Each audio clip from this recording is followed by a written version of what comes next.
So I'm making a game that is a lighthearted first-person target maze shooter with the hook that you can click and drag and manipulate any little button, lever, slide, etc. on the gun that you're using to complete the challenge. And kind of the guiding philosophy is we want to keep the scope small so we can have finished playable games that we can actually try out and see if this is going to work, if it's going to be any fun. So, I have a game already prepared, done, that I made last year, or maybe the year before at this point, that just demonstrates the concept. So, here we are, and let me turn down the volume for you a little bit because my levels weren't very well balanced on this version of it. And we're in this little courtyard, right, with a nice kind of castle in the background. And there's a gate here kind of blocking our path. We can't jump over it, but there's a target, and if we shoot the target, as you'd imagine, we can open the gate, which is pretty cool. And there's another gate right here.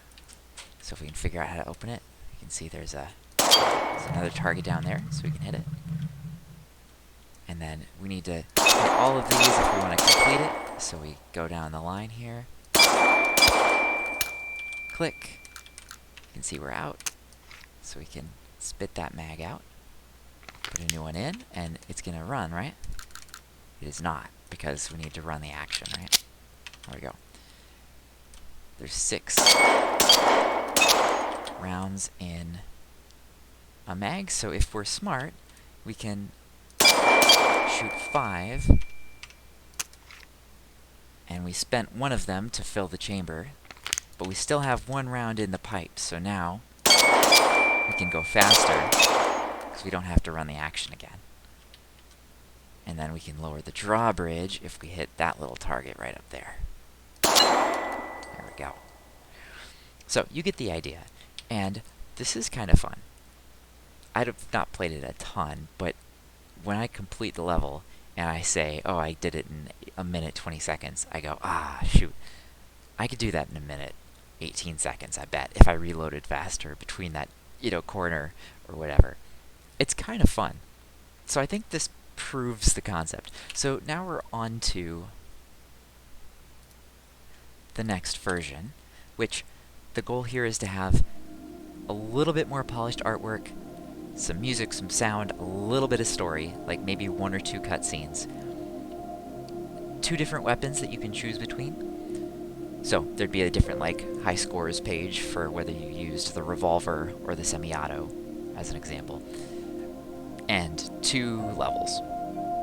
That's our scope right now. And at that point, the hope is we could throw this on itch, have some people play it, and see if anybody else is interested. So, let's use the revolver. And the art's not anything impressively better than it was before, but baby steps, So, some cool things that we've added in this now the current version. We can rotate around and check out the piece that we're using. The controls are a little bit more detailed, so this is a double action, right? So if we pull the trigger, it actually starts to pull back the hammer as well, you can see. And if we pull it back far enough, the hammer will break and I'll actually drop the hammer. Or we can go the other way around and manually cock the hammer, and then if we pull the trigger just a little bit, the hammer will drop. And we can do all of that from first person as well. So if we just pull the trigger like this, you can see we get a double action pull. There's just a slight delay. Or if we roll the scroll wheel, we can actually manually pull back that hammer, put it in double action, and then just a really crisp little boop to drop the hammer. And that scroll wheel part is pretty cool. You can see it from the... Isn't that cool? I think that's pretty cool. So, let's put some rounds in it.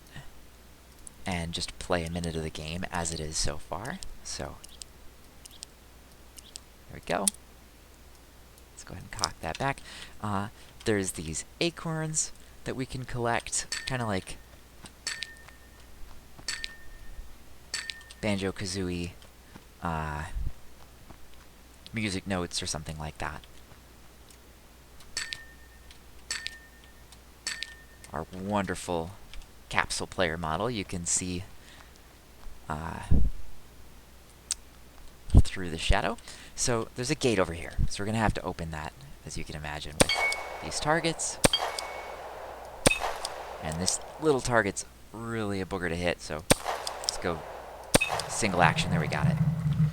How are we going to get that acorn, do you think?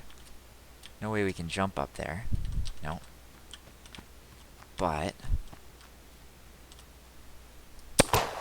we can knock it off by shooting it. That's pretty cool. And let's go ahead and do a reload, because I'm all out. You can see the rounds just disappear when we drop them on the floor. Again, we're keeping this simple. We want this to be done in months, not years, you know? These targets are hidden unless you ride the car. If you can call it a car. Go over here, hit the magic button.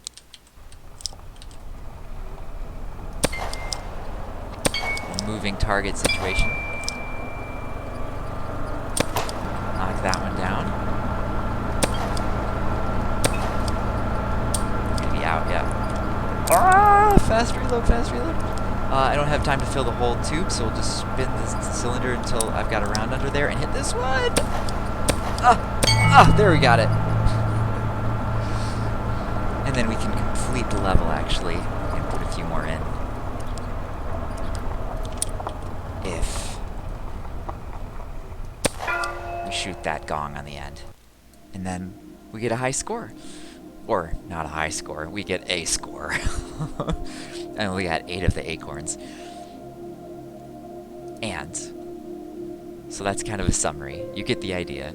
What we're currently working on, so this is devlog 0, or whatever I'm going to call it, devlog 1. What we're currently working on is the semi-auto, right? So we go play, and we jump to the Makarov, which this gun looks way better in Blender than it does in the game right now. So let me show you in Blender. This is what we're working with, right? Which that doesn't look half bad, does it? That's not so bad. Anyway, we're learning. So we can spin it around in here, and that looks all right too. But right now, so far, what we can do with it is we can run the slide. Very nice. And we can run the safety.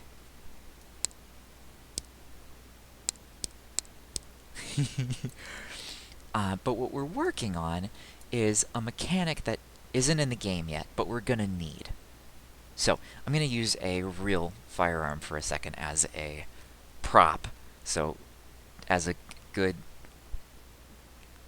safe, sane person, I'm going to show you that it's clear before I do anything with it. So you can see the magazine is empty, and there's nothing in the chamber. Great. So, to do what I just did there, to lock the slide back, I actually need to use both hands, right? Because I need to move the slide back, right? But then I also need to lift this little lever so that it catches it and prevents it from sliding forward. And I can't do that, like in this case, if I want to click and drag it, and then really quick let it go, and then go grab the slide stop, which is this little button right here. It's not possible, right? It slides forward before I have time to go over there and grab it. So in real life, you just use 2 hands, right? You go like this, right? And then you use this finger, and you just lift that up. And then there you are. Excuse me. But in the game, we need a way for you to kind of like use 2 hands, even though you only have 1 mouse. So, the thought so far is you hold a key, and it will like freeze the part that you're dragging, clicking and dragging, and then you can go and use your mouse somewhere else while you're holding it with the other hand. And right now I'm using the shift button. So check this out, right? I can click and drag the slide to the rear, hold shift, and it stays, even though I'm no longer dragging, right? And we can go drag something else, like we could go look around, or we could change the safety, or we could lock it with the slide lock, which isn't programmed yet, but you get the idea. And if I let go of shift,